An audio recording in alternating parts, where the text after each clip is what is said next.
How's it going, everybody? My name is Dan and this is dtmdesigned. Welcome to another one-day build video. Today I'm going to be putting together a Pitt Droid that I 3D printed all the parts for. I surfaced that and then shot it with some filler primer and surfaced that again. And then I also 3D printed this Imperial ammo box that I'm going to be using.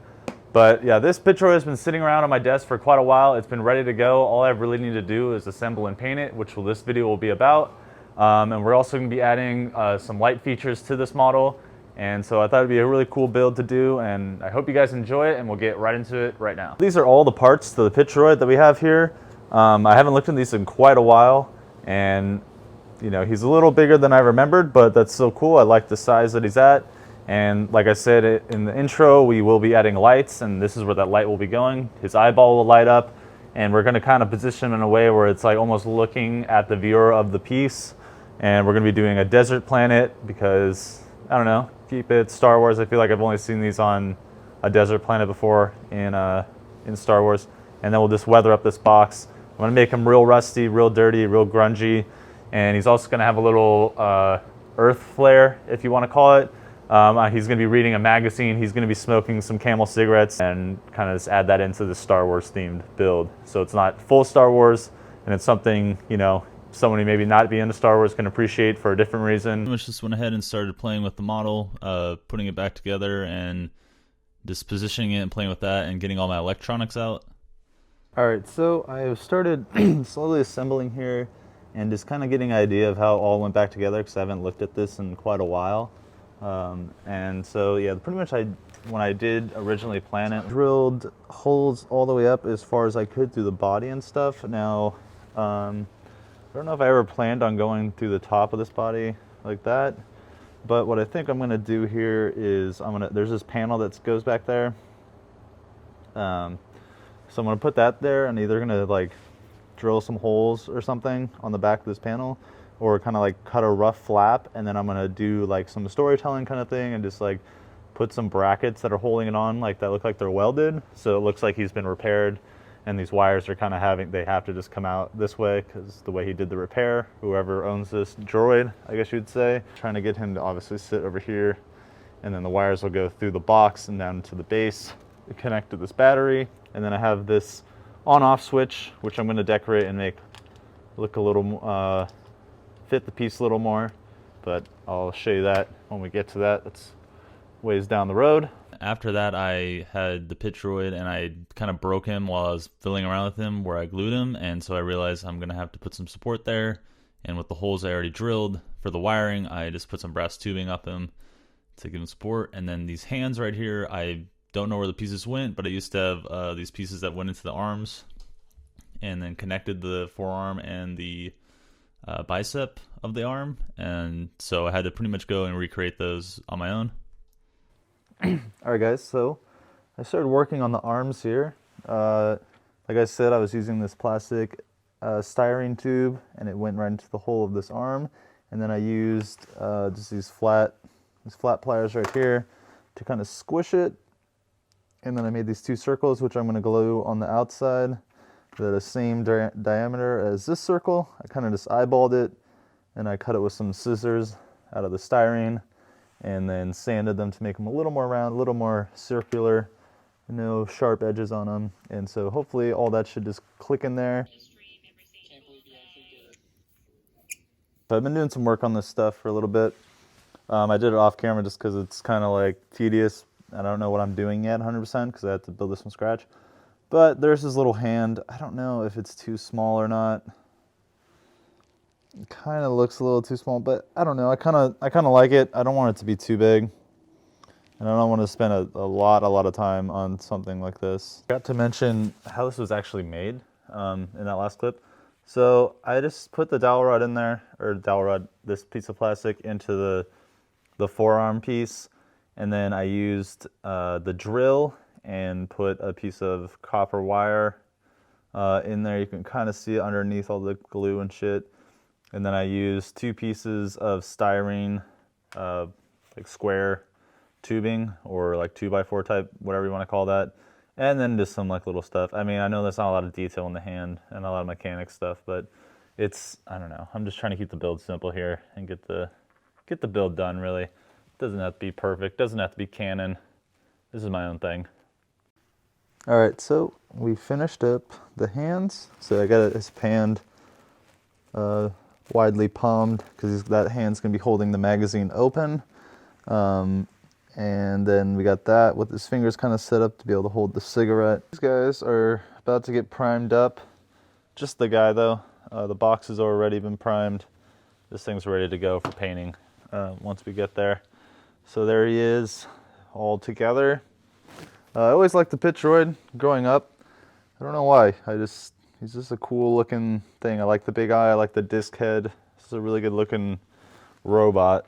Or whatever droid, I guess you would call it, right? Alright, so pretty much what I did while the primer was drying was just went ahead and started setting up the laser file for the base and cutting the overall shape, and then going ahead and cutting up some wood at 45s to create the actual box where all this stuff would be housed for the electronics, and just kind of test fitting the switch, making sure that was all good. It's the next day, and I've just kind of been testing out the wiring a little bit again. I decided to go with a bigger LED light in there than the smaller one that I have. I just want the light to be pretty pronounced, and I wanted the strongest light I could fit, and it fit in there fine. Didn't even have to change the hole too much, so might as well use the bigger one. And then just to give you a better idea of the wiring, I may have shown you already. But there you go, that turns on. And we're gonna add a little lens in front of him, maybe paint it with some type of translucent or something. I got to think about how I'd do that. And then over here, I have the airbrush ready to go. And I'm going to start by just kind of using the black and going into all the cracks and lines. So like that little line there, just kind of lightly spraying black there and there. So I can get this like under shading. And I'm not really sure what color I want to do yet. I have a lot of options here and a lot of ways to mix. Maybe like a tannish brown would be a good idea, or just a really weird brown, like a reddish brown of some kind. And then we also have the base that we got going over here. I better remember to grab these parts to paint them. Yeah, we got the base over here, so we'll start assembling that. Probably lay down some paint on this, let it dry, and then work on this a little bit. So I went ahead and just kind of started doing what I was saying. I put some black paint into the cracks and like lines of the model, and then went ahead and started using like a translucent brown that I had to put an overall base coat on him and just kind of give him the first start I got that base coat down to the translucent brown, and it's looking pretty good so far. Like, it already looks pretty old and weathered, but you know, it's a little plain, it's a little dark. You know, obviously you can always keep adding to this. So my next step was going to be using this transparent yellow or iron oxide paint, and kind of just hitting him in some places, not all over, just hitting him in some places. I gotta let him dry a little bit longer, I think. I don't want to put this on too soon, but yeah, so we're gonna be hitting him some spots with this. So while the first coat was drying, I went ahead and started assembling the box using my angle or my corner clamps to kind of put it together, and held it as best I could. All right, everybody, base is fully formed. It is ready to go.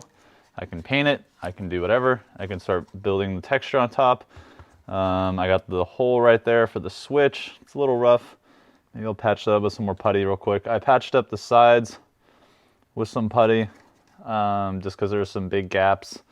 Every time I cut this 45-degree angle cut, I always have issues with it for some reason. I don't know why.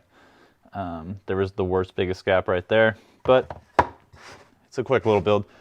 So yeah, there's the base. Like I said, I'm gonna do a little more touch-ups on it, and then I'll get that painted, ready to go, and I'll get the texture on top going. This guy is probably dry now, so I can go back to doing some airbrush work on him. So yeah, we're just moving along. So then I went ahead and just was putting in the magnets that are gonna hold the bottom of the base in. That way you can access all the electronics, and the battery can be changed in the future. And then using some red paint, I lined all that up. Box done here. Worked on it for quite a while now, but I got the magnets all lined up and markings inside the box, so you know which side is for which, so you haven't no issues of the magnets lining up in any way. And then yeah, so now that that's finally done, I can work on the top of this base real quick and then get it primed and let it sit off to dry, and then we can get back to work on the other model and everything else we got to do for that and continue painting. So then I went and just grabbed some pink foam and just cut that up into some rocks that I wanted to put on the base to give it a little more character than just being flat sand. Used some of my stuff I had on my desk to weigh those down because they like to float around since it's foam, even on the glue. And then just use some basic sand to cover up everything and the wood glue to help seal in the pink foam. So I've done a few different tones of like rust and stuff on there. He's still looking pretty plain to me. I mean, he looks cool, I guess, but I still a lot more I want to do to him to make him look more real and stuff like that. So what I'm going to be doing, I'm going to be doing the salt trick where you just water a bunch of places and get salt stuck everywhere. And then I'm going to be going through with, I believe, this neutral gray that I have right here. Oh wait, that's a silver. Where's the gray? So I'm going to hit him with this neutral gray. So I'm going to cover up most of the rust with salt because I want a lot of it still to be there. But I want a lot of this gray to be there too. Or not a lot of it, but I want some gray coming through so it looks like his initial priming when he was new. And then I'm going to do another salt pass over and we're going to do some type of green, I think. So I ended up just doing one salt pass and I cleaned it all off and stuff and then went ahead and started painting by hand some pieces I wanted to do. Pretty much break up the model because it's just too much all one color and brown and, you know, add some more character to it.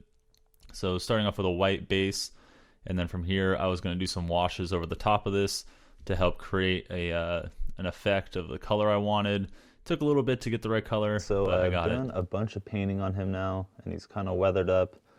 He has some different colored greens and stuff on him. So now pretty much I have the light wired up in there. It's glued in now, and it has that extra piece covering up the wires. And so from here on for a little while, I'm gonna get some like bandage stuff or whatever. Just make it look like it's wrapped in cloth, and then dirty up that cloth. So it's weathered, and then all these little holes and stuff, I'm going to add wires and other things hanging down from his head to show like a more mechanical thing and kind of piece that all together.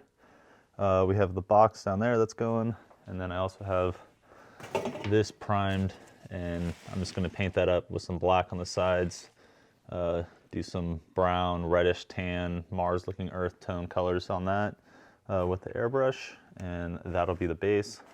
And I'll have to print some felt for this and maybe paint this a little bit or not because I want to have the lines showing still. So yeah, we're gonna keep chugging along here. I'll show you kind of like what I make for the back of the head because I'll make him a little more unique. I still have to attach this panel onto the back of him and put some latches on it, but yeah, that shouldn't be too hard. So it's coming along pretty good. Just using some black trim paint, just getting all the sides of the base done and the bottom piece, just so it all looks nice, even though the bottom will be color with leather eventually. And then this piece I wanted to also weather up so it matched the droid, and also want to change the little labeling for the on-off switch, and then also taking some of the health tape that I have to wrap up the wire to make it look like the wires are wrapped up in cloth. And then I went ahead and did the other one in a different style with some brass wiring to make it look like it's supported, coiled up. Then created all this extra wiring for the back of his head to give it more of a realistic look and not so plain. And then these little antennas, one a flag, one just a random little thing. And then going ahead and getting some red paint and using my airbrush to start the foundation and the coloring of the base. And then also going ahead and laser cutting the felt for the base. And now we reach the final stage of just dry brushing the base, doing some weathering on the thing, and then gluing down the felt to get to the final product here.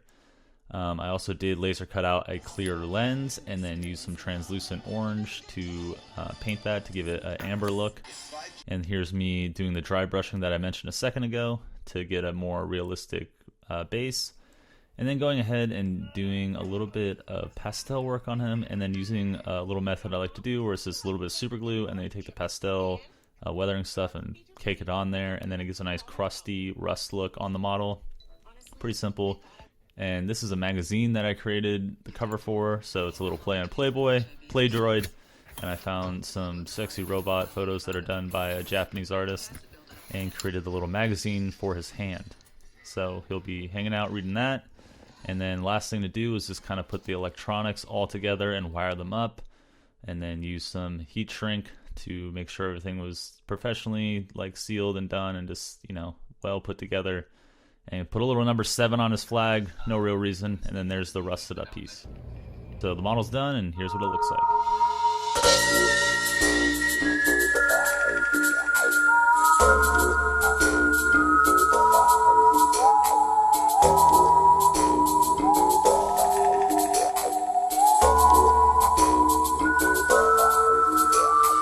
All right, everybody, that is the end of today's build video. I hope you guys enjoyed it. I had a lot of fun building this little droid here. If this is the first time watching my channel, there's a bunch of other videos and builds on it, so go check that out. And if you could please like, comment, or even subscribe, I'd highly appreciate it. And I'll catch you guys in the next one.